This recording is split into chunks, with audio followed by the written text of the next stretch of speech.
I am not a That witch. one Republican made an asinine comment about rape. Mm-hmm. All blasted over not just the mainstream media, but all over the Huffington Post, the Politico. Hey, man, conservative news talk was all over that, condemning. It's like the man's own people. Said that was one of the stupidest things we've ever heard. And that was a case where you saw Republicans calling out their own. You don't see that here. There's been 4 or 5 Democrats that have spoken out publicly against Debbie Downer for making these kind of remarks. You wouldn't know, though. No. If you watched our politics NBC, have become so corrupt now, and our media. Yeah, and our media has become so corrupt that we can only trust ourselves. Before we start winding down, I want to play this one last clip, and this is Glenn Beck talking about this segment coming up on For the Record. This is how corrupt just the State Department has become, and how complicit the mainstream press is for not reporting on it. This is just, I have a big, huge binder in front of me with, I don't even know, 500 pages in it. This is one of the binders to show you what we do for research. This is like one section of tomorrow night's episode of For the Record. This is the research for just one section of For the Record. We had a guy come in, a whistleblower, come into my office, I don't even know, 4 months ago. And he brought a stack of documents. And I didn't even know what to say. It was a room full of attorneys, his attorneys, our attorneys, and our news people. And I hear the allegations that he is making and, the paperwork and the documents that he brings into us that have never been seen before. And they show a level of corruption at our State Department that is beyond description. And it shows that we are covering up ambassadors engaged in pedophilia. We are covering up operations where somebody on the State Department security loses his service weapon and gets one through either a gang or a mafia member. Another one where we are covering up massive corruption on prostitution in our state service. So these are our embassies. When I heard the pedophilia one, and you've seen a report on CNN, ABC, NBC, they all reported this once. And then it just all went away. Why do those stories go away? What happened? Has anything happened? Were they true? Were they not true? We will show you on For the Record exactly why those stories go away. And all right. That right there ought to make you want to dig a little deeper into why did these stories go away? How do these stories go away? They go away from intimidation. They go away because somebody very high up at state gets up next to somebody very high up at network and says, it'd be a real shame if X was to happen. Yeah, but see, you know what X is?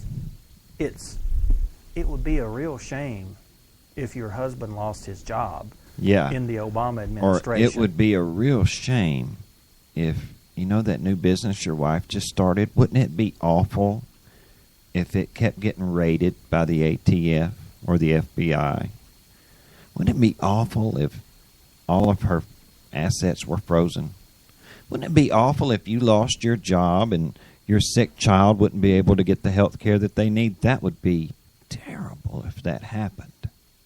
These are things that are really happening. It's the equivalent to when the mafia would go into a business and go, "It's a nice looking business you got here. It sure would be a shame if it burnt down." Yeah, exactly. It's exactly what it is. And I don't care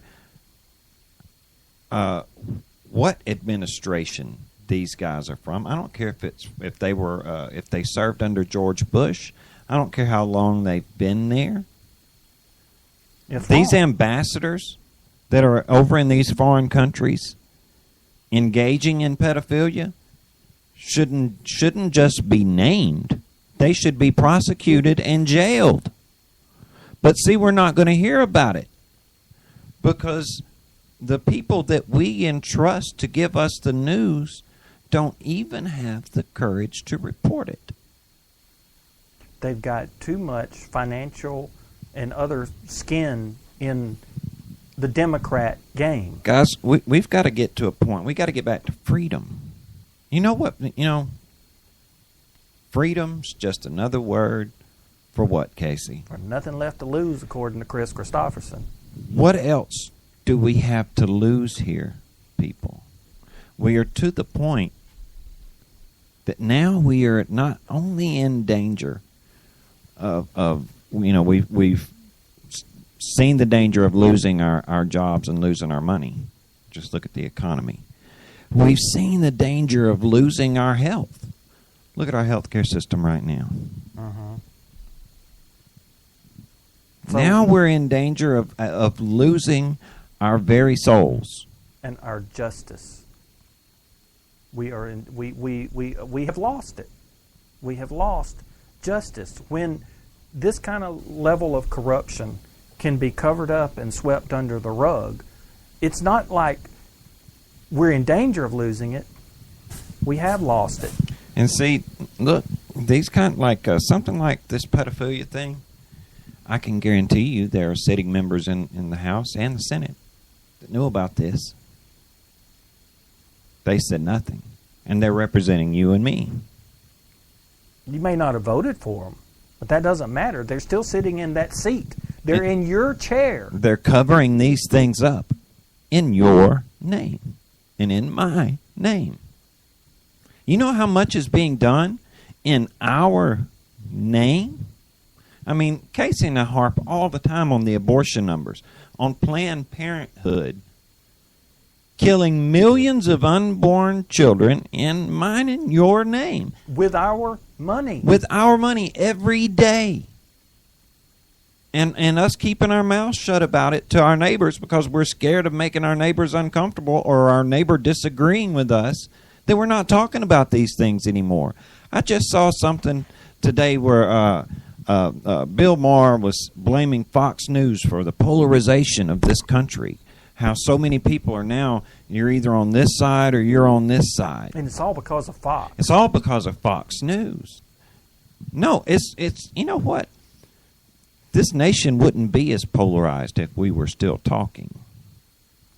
But there's so many people, just take social media, Facebook, Twitter, things like that. How many people have abandoned Casey and I just for our political opinions alone, period. Just for political reasons, because Casey and I have made no secret of our being conservative.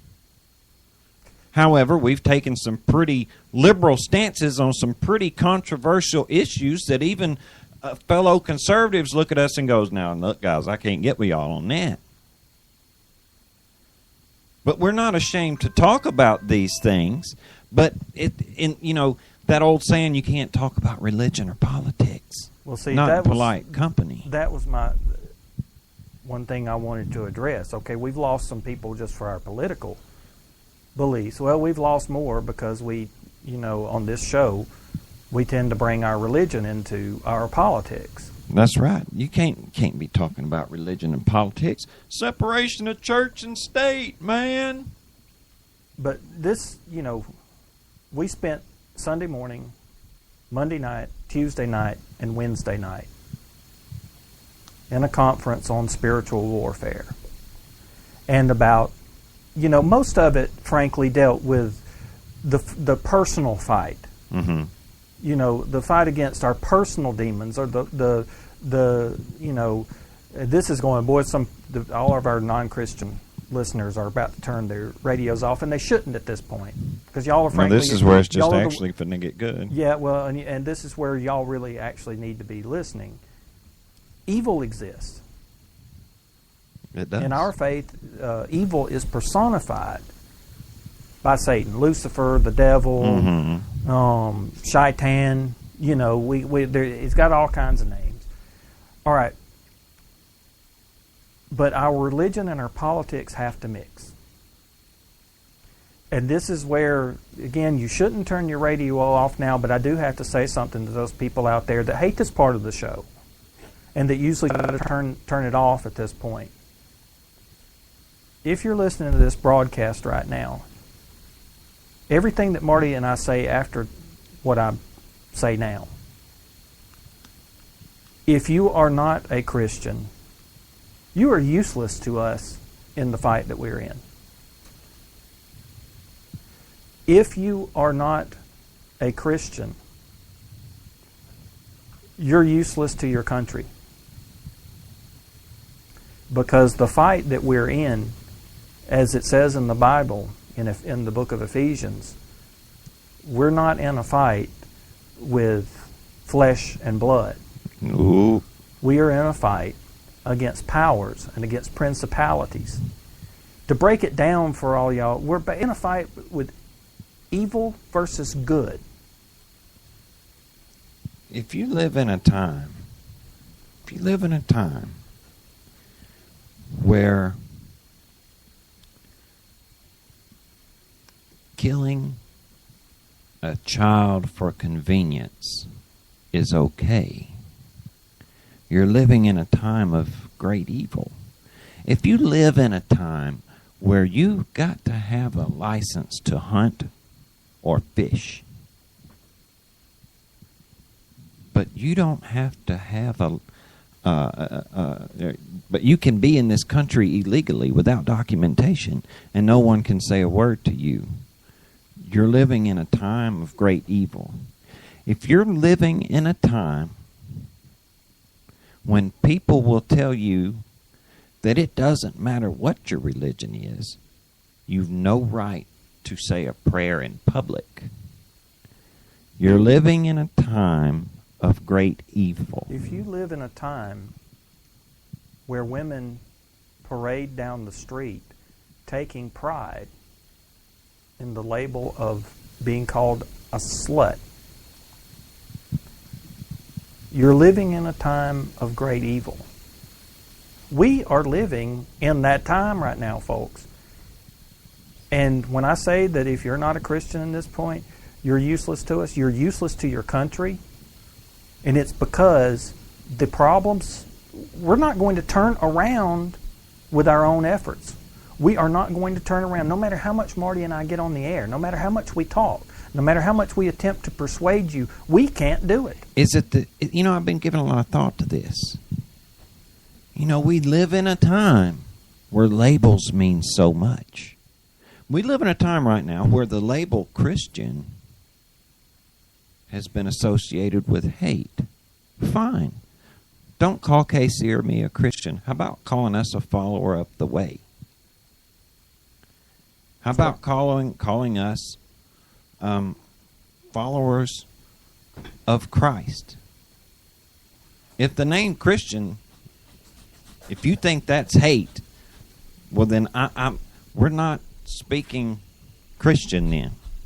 And we're not speaking the same language that you are, frankly. No. Look, there is a way to turn this country around. There is a way to turn the world around. It would mean for all those who claim to be a follower of the way or who claim to be a follower of Christ, all of those, if they could just get together, and then, now this is where things get crazy, all of the followers of Jehovah God, those people call themselves Jew, is they all got together. And we all prayed, one, that God's will would be done. Two, we prayed for God to forgive us for allowing this great evil to happen. Well. And three, if everybody got together and prayed that God would show us the way out. this world would turn on